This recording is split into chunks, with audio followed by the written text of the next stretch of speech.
somewhere here. Guest parking. Your desk. Hello friends, last day of 2020. We are in the swamp. In about 20 minutes, I'm going to go inside this boat and experience the swamp. I've been to different airboat rides, but this is a different kind. In New Orleans, live video stream in progress. Okay, so anybody who wants to know how the swamp looks like, this camera right there will show you at different seasons. All right, it's a bright sunny day, perfect weather. You don't have to have anything, so they have not canceled the trip. Most all around the year it's going to be like this. This is an interesting bridge. Back there, I know you signed up for a walking tour, huh? We'll be a tour guide for today. Y'all got any questions, just make yourself at home out here. Y'all yell about street. I'm a local, born and raised about 5 miles upriver from here in the town of Pearl River. We're actually on the West Pearl River right now. Pearl River starts up in Jackson, Mississippi. As it makes its way down, it branches off into 5 different rivers. West Pearl, Middle Pearl, East Middle, and East Pearl. We try to keep things simple. Right now you're about 3 miles west of the East Pearl River, which is the Mississippi State line. Mississippi.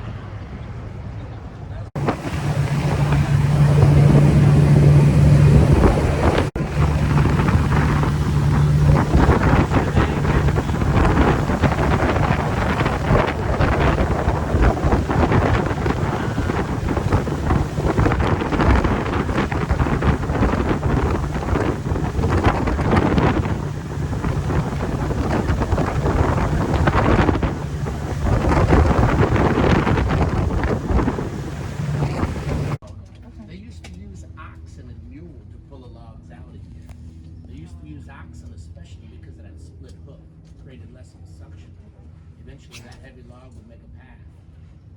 The water would follow the path of least resistance and eventually dig its own bayou like we're in right now. So I bring people out here from New York all the time. They're like, look, I just paid $50 for this plant. That's elephant eating.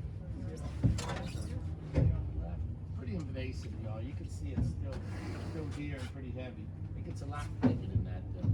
Many people think it's poisonous. First of all, I gotta tell you, it was introduced to us. That's why it's invasive. It was brought over here from Southeast Asia.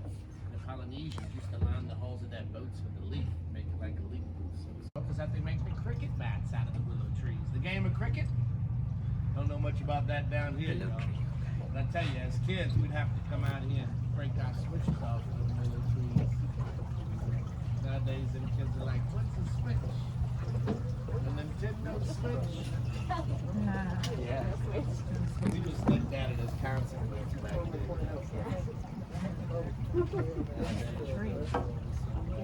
The Native Americans used to take that thin member. The latest statistics I see is that if you get bit by a venomous snake and you seek medical attention, only 1 out of 600 are fatal. If you don't seek medical attention, 1 out of 40 are fatal. So the numbers go up tremendously. But the most common snake we find out here is non-venomous. It's the one we seen earlier. It's a southern water snake, diamondback race. He looks so much like a diamondback rattlesnake. We'll get snake catchers out here, they'll catch 200 of them in one day. For what? They sell them to the boot manufacturers that make boots out of them. For years they sold them as rattlesnake boots. Now, they have to sell them as water snake boots.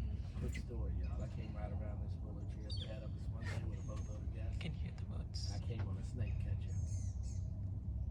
Y'all, this dude looked like he'd be so quiet. He had 2 wooden boxes with hundreds of snakes inside. He pulled one out, the thing was this big around. Like I said earlier, about 5.5 feet long.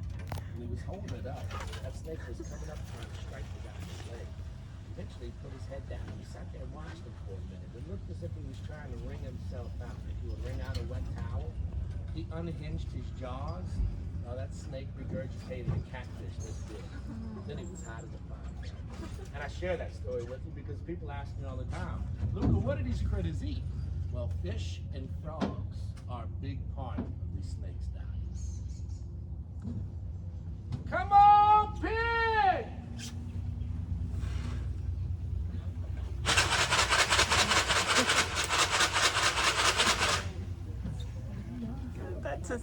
for a living.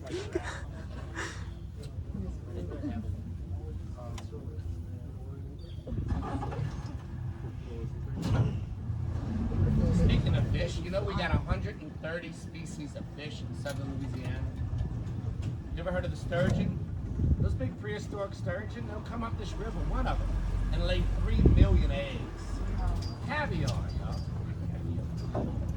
We also have different species of garbs, long snouts, hundreds and hundreds of teeth in their mouth. They destroy fish. We have different species of catfish, bass, perch, drum. I guess what I'm saying is you could be running hoop nets, catching catfish commercially right here. And then fry catfish for dinner tonight. Tomorrow morning we can get up. In 2 hours I can have you reeling in yellowfin tuna, blue marlin, white marlin, best of both worlds. Freshwater and saltwater fishing.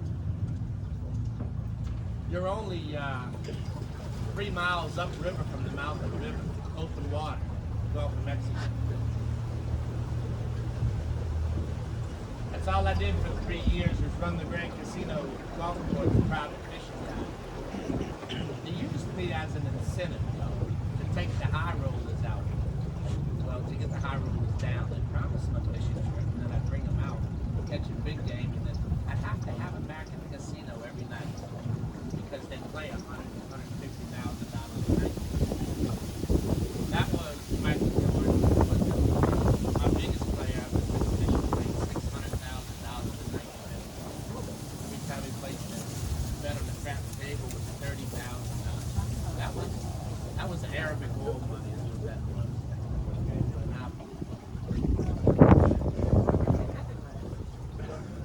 So I told you about some edible vegetation right here. We also have some not so edible vegetation. For example, you ever heard of hemlock? Hemlock? The most poisonous plant in North America, y'all. The Greeks used to poison their prisoners with it. You've heard of Socrates before, huh? It causes respiratory paralysis when ingested. That's some bad stuff. I say it's bad, but I had a lady from Minnesota one day say, take some of that home to the whole man. I get some crazies down here and I don't realize it until they start talking. But I get crazy. We got a little thing where people like to come out here and survive for 21 days straight. Naked. What? Naked and afraid, y'all.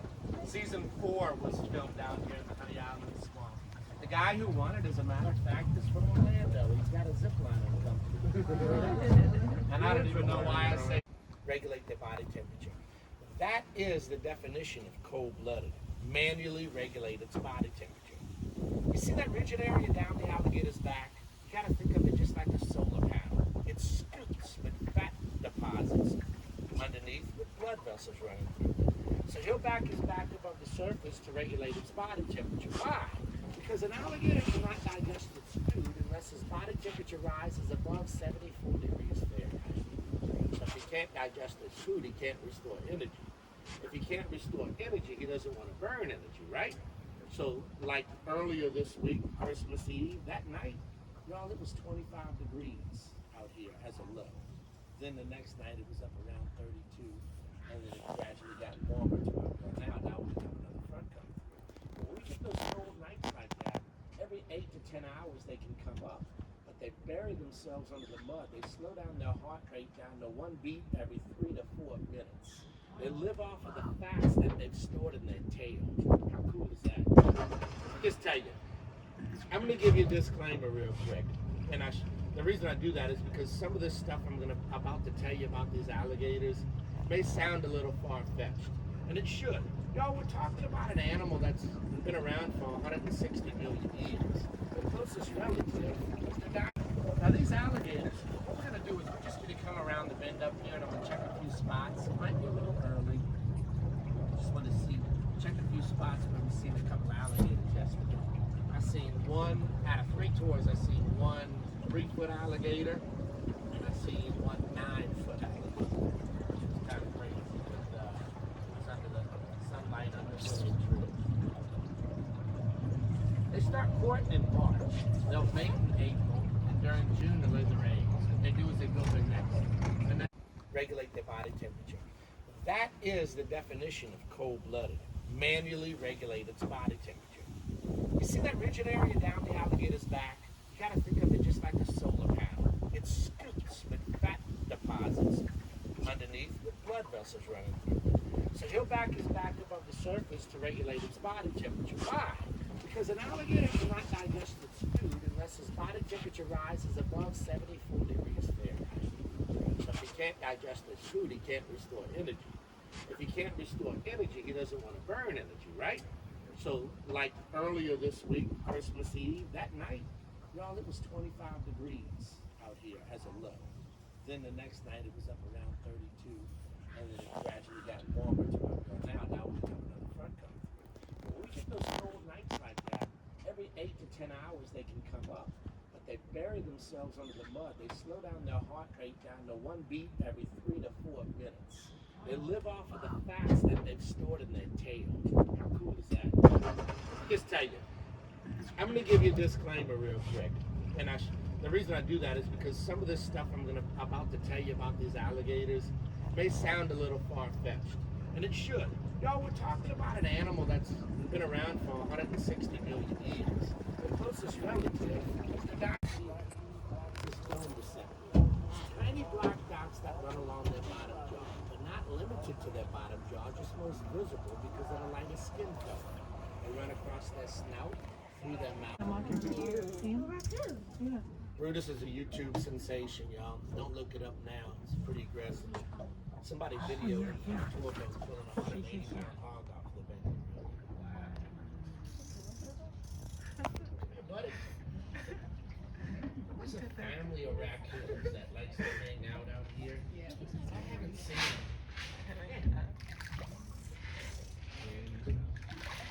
I haven't seen them in a few weeks.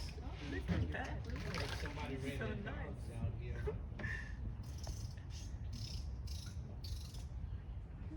It's right there. Come on. It's like, not today. I just say, Well, that's the North American ringtail raccoon. Same one you got. They just maybe look a little different. Yeah, a little lighter in color.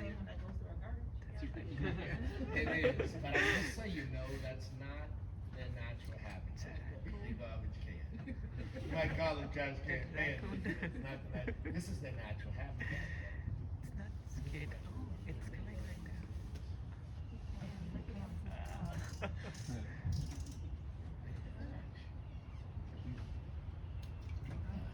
You know what that is, huh? You know what I just threw him? Brownie from Colorado. No way, really? Yeah, look at him. A whole bag full of them. Colorado brown. No, these are protein pellets. Ground up byproduct, bones, blood baked into a cookie. Yeah. Brownies coming back for more. Let me tell you about these raccoons, y'all. You see the mask? The mask comes from their closest relative, the red panda. Yep. 5 fingers, 5 toes. Even up to the Germans call them wash bears because they wash their food. But the truth is they don't wash their food. They wet it first. You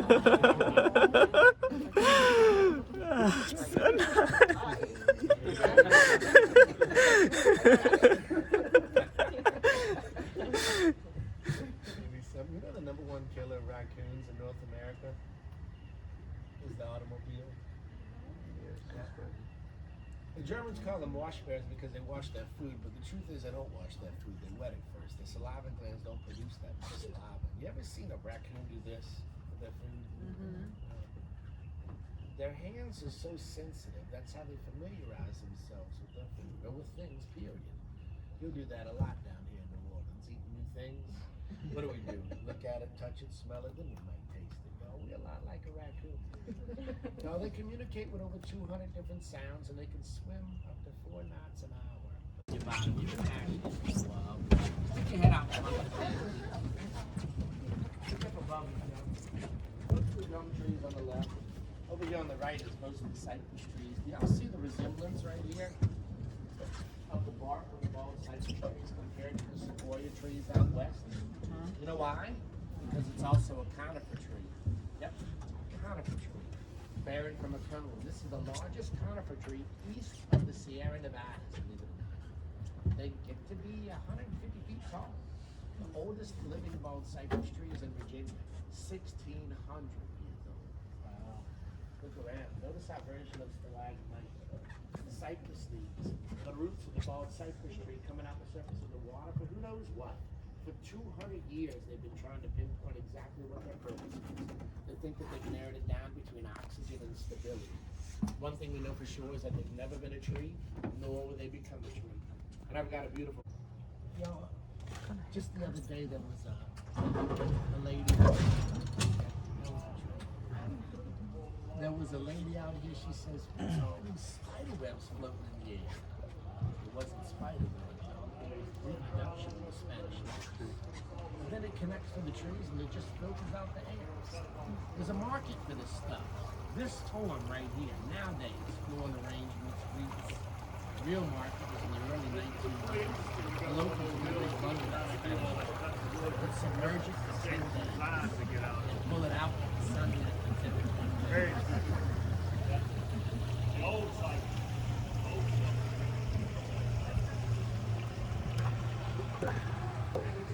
Out here, y'all. They mounted 360-degree cameras on the handrails up there, and I repeatedly came back and forth, so that they can capture every angle. Right here where you're sitting is actually the setting for the movie Princess and the Frog. That is Mama Odie's wishing tree right there. We bring scouting crews out here all the time, y'all. It just sometimes it sticks, sometimes it doesn't.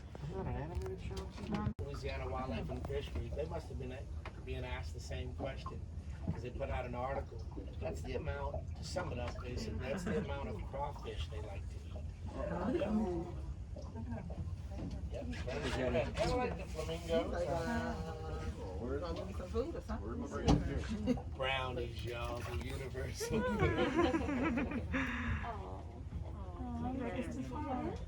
And I want to see him come out. Because what happens is he'll grab it and just go up in the trees. You don't want to get wet this early in the morning, It is. You see these trees ways hanging out? He's really trying to get away. Must not be that hungry if he's not going after it. He'll get it. Watch it. There's no go in that one. Smart. I'll find a better option. Doesn't this look like the elephant graveyard in the Lion King? Yeah. Compared to behind us, Looks like a reptile. all the vegetation. That's what that should look like. That is like that because it's a product of hogs. Oh, really? Yep. Okay, I'll show you. Another hurricane over there. Ooh, look I'm again, the one it's a coming totally from. different color. Look at it. And that's coming from so far. I see it. Usually it's hogs coming out, y'all. I say usually.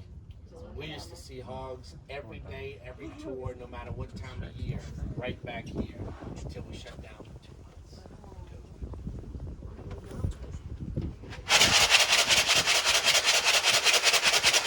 Come on, pig! Kevin! Kevin, thank you.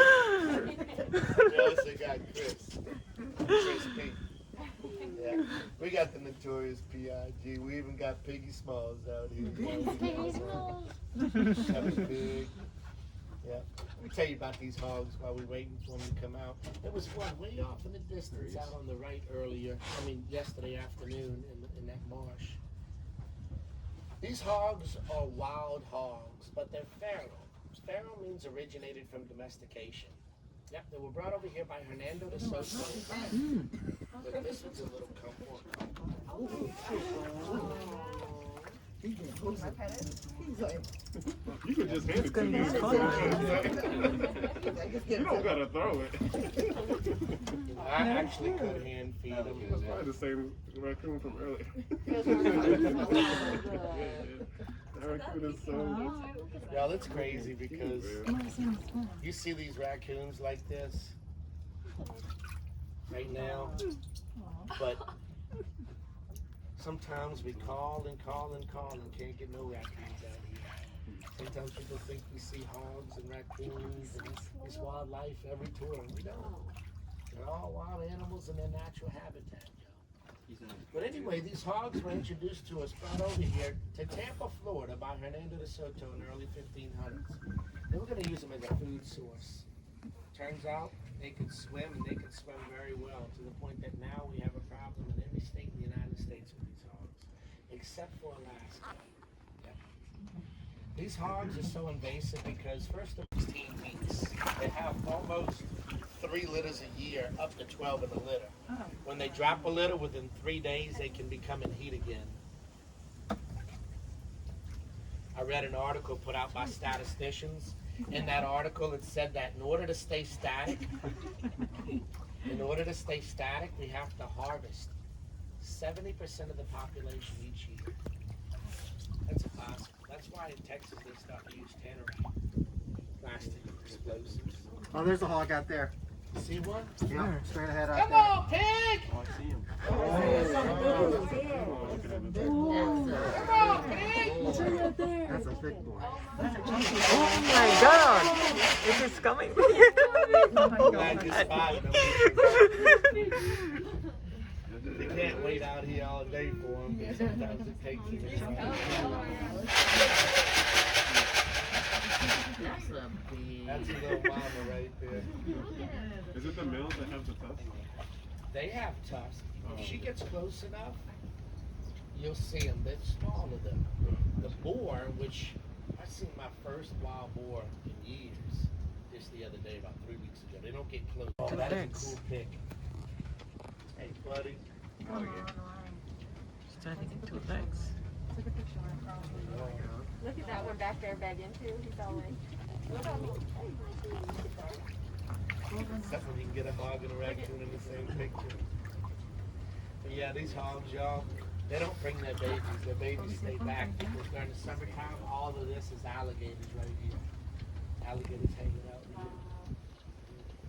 So they like to kill prey, swallow it up and swallow the whole.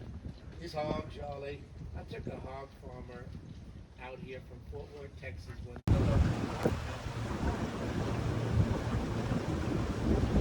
Usually, New Year's is pretty busy, y'all. I don't know about now. Hell, I don't even know really much of what's up there. I apologize for that. I wish y'all could see New Orleans on the regular eve, y'all. It's got the northern barges out the Mississippi River, having competitions, blowing off fireworks and everything. I don't know what's going on. Something wrong, but that's pretty good. There in New Orleans said that we were going to have Mardi Gras with or without COVID. We got excited. It's after a good winter, a long, slow winter. You know, we need Mardi Gras to pick us up. Then the mayor of Chicago shut down, and then 2 days later she